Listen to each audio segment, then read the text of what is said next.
The Goldwater rule today has been incorrectly extended.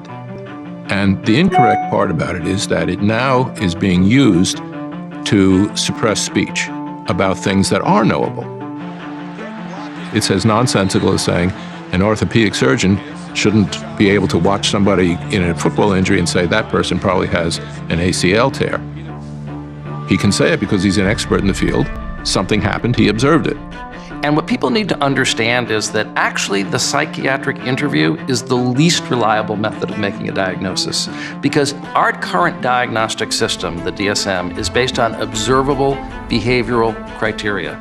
Well, when you meet with someone, they can lie to you. So they can say, oh, I never did that, or I don't do that. But if you could actually observe their behavior, if you could follow them around, if you could watch them on TV, if you could read their social media, if you could talk to all their significant others, you'd probably get a much more reliable indicator of how they behave. I'm not concerned about anything with the Russian investigation because it's a hoax. That's enough. Put down the mic. I am more confident in my diagnosis of Donald Trump than any diagnosis I've ever made before, because I have more information. By outward appearance, you're 10 years older than you were a year ago. Some weariness has bit at my bones.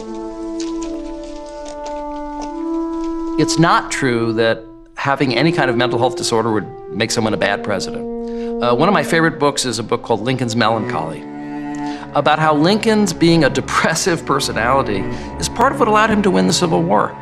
He had a capacity to endure mental suffering that was baked in to who he was. And so the enormous burden of the Civil War was something he was actually able to endure. I have seen what's happened in this last 4 years when, in my state, when people lose their jobs, there's a good chance I'll know them by their names.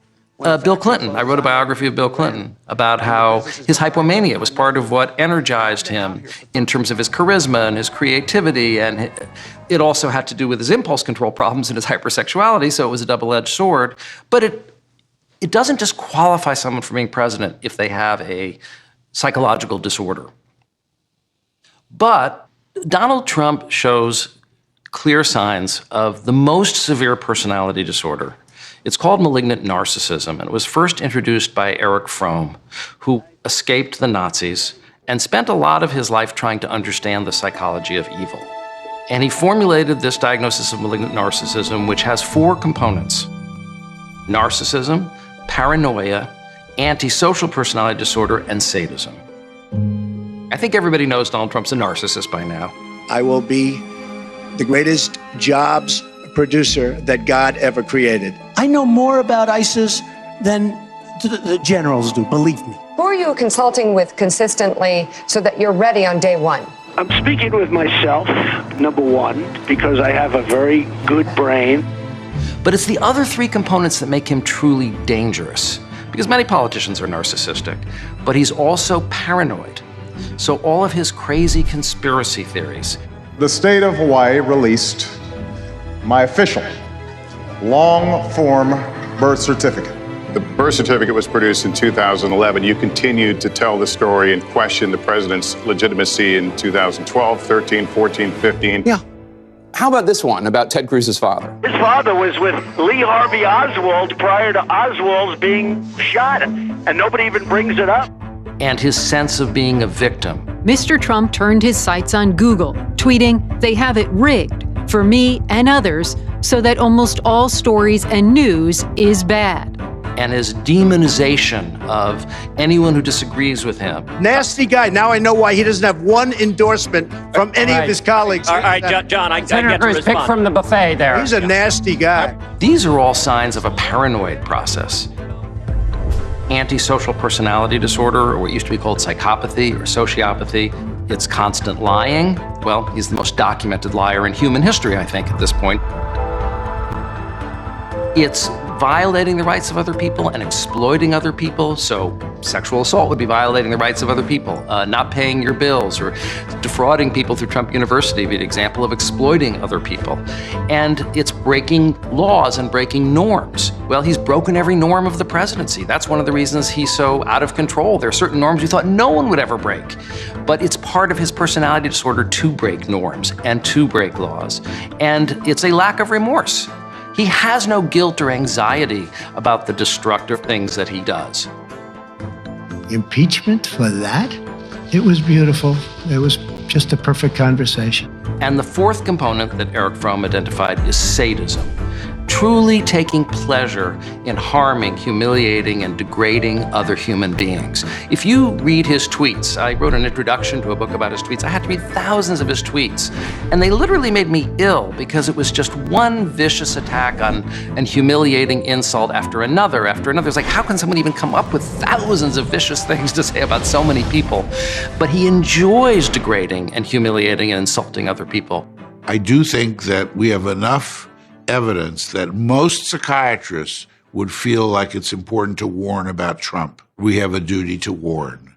Psychologists and really all mental health professionals have the duty to protect society if there's a risk to society.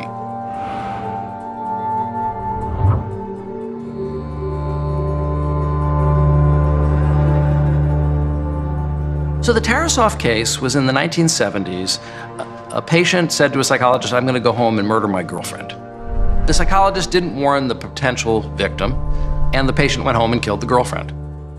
And it's now the law in all 50 states that if you are aware that a patient might be a danger to someone, confidentiality goes out the window. And confidentiality is one of our core values, but it's more important to warn someone who could be harmed than it is to maintain even our core value of confidentiality.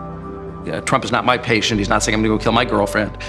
But the number of people who are at risk, the number of people who could be harmed isn't one person. It's hundreds of millions of people.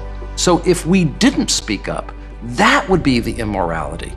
What annoys me about the Goldwater rule, the way it's being interpreted now, is it's being interpreted as if we are being unethical by speaking out and warning the public. When in fact, I ask this question: to whom will history be kinder? Those who spoke up during the age when Trump rose, or those who were silent? I want the cleanest water on earth. I want the cleanest air on earth. And that's what we're doing. And I'm an environmentalist. A lot of people don't understand that. I have done more environmental impact statements probably than anybody that's, I guess I can say definitely, because I've done many, many, many of them. More than anybody that's ever been president or vice president or anything even close to president. And I think I know more about the environment than most people. Gaslighting is a crucial tool of abusive personalities. It is lying to someone in a way that makes them doubt their own perception of reality. I'm Dr. Ramani Durvasula. I'm a professor of psychology. It's an interesting place where the origin of this term gaslight came from. It came from what was a play in the 30s and then became a film called Gaslight. And it was about a man who was slowly trying to drive his wife mad. A moment ago, the gas dimmed, as it does when someone turns on another light in the house. Did you turn on another light, Elizabeth? No, ma'am. There's no one in the house but us. The gas lights kept getting turned up and down, and he was denying having done it. You're going to see a doctor, madam. No. More than one doctor tomorrow morning. Very common sorts of gaslighting statements are things like, it never happened that way, you must be losing your mind. They'll literally say things happened that didn't happen. I didn't do that, I didn't say that. Many people call gaslighting a form of emotional abuse because what you're really doing is setting out to confuse another person. When you confuse someone like that, you really do almost render them more vulnerable to you and actually easier to coerce because now they don't really know which way is up. It's as though you've sort of turned gravity off and turned them upside down.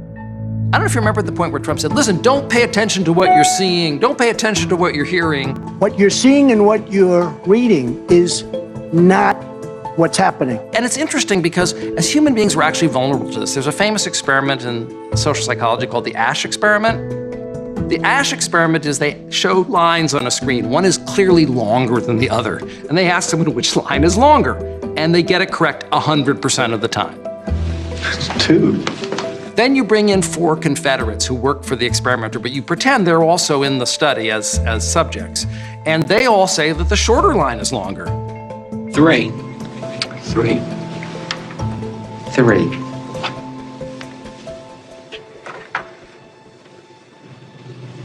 3. 50% of the time, the person will reverse themselves and say, you're right, the shorter line is the longer one. We're very subject to the influence, our reality testing is very subject to the influence of social pressures. So when he does these things that are blatantly destructive and disordered, and yet people act as if they're normal and they poo-poo these observations, eventually we begin to question ourselves and think, oh, maybe I'm wrong. Maybe it's actually is normal.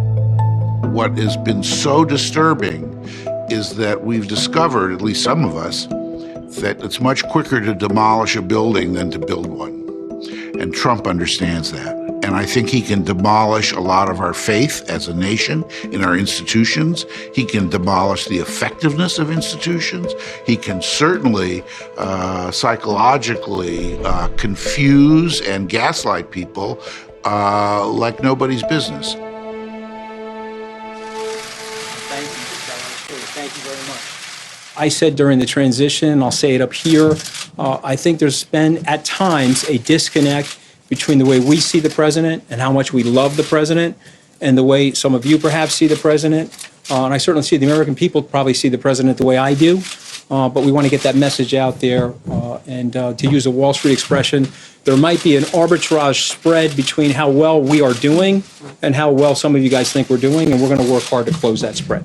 My name's Attny Scaramucci. I spent 11 days in the White House as the president's communications director. Trump is wickedly smart. The guy made it to the American presidency. He's not stupid.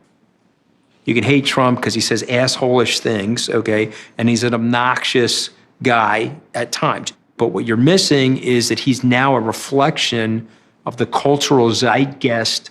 He's an avatar of that anger. So when he's lighting people up on Twitter, it's a very large group of people in the United States that are actually giggling, and they enjoy it. What are your earliest memories of Donald Trump? My earliest memories of Donald Trump are actually 1983. During the Christmas season, I visited the Trump Tower. The Trump Tower, when it's completed, will be $400 million worth of high-priced apartments, commercial space, and boutiques. What's happened is phenomenal. I've never seen anything to the extent that I have in New York. It now, from a real estate standpoint, has probably become the hottest city in the world. That building was a brand new building in the center of New York, and there was a lot of publicity and fanfare. It's got brass and a ton of pink marble, and it's a modern structure. And he did a great job marketing it. He sold out the condominiums, and he built for himself a triplex, which literally looks like Louis XIV smoked crystal meth and then decorated it for him. I mean, it's like ridiculous. Walking into his office, he had a ton of pictures of himself on the wall, a ton of magazine covers and all that sort of stuff. I read The Art of the Deal when I was in law school when it first came out, and I said, okay, this guy's got it going on.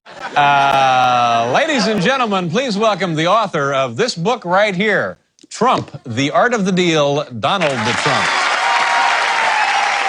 At the beginning of the show, I said you either love him or you hate him. Now, do you find that that's true, or does everybody love you, or does everybody hate you? No, most people love me, and a few really have great distaste for me, David. And why is it that those people, that few, would not care for you? Because you're so successful? I can't imagine. No, I don't think so. It's just I sort of speak my mind a little bit like you in that respect. Yeah. A little bit like you. A little bit like me. Not too much, hopefully. What were you like as a kid? Very normal in a lot of respects, but a very, very solid child. He grew up in Queens. His father was making good money as he was being raised.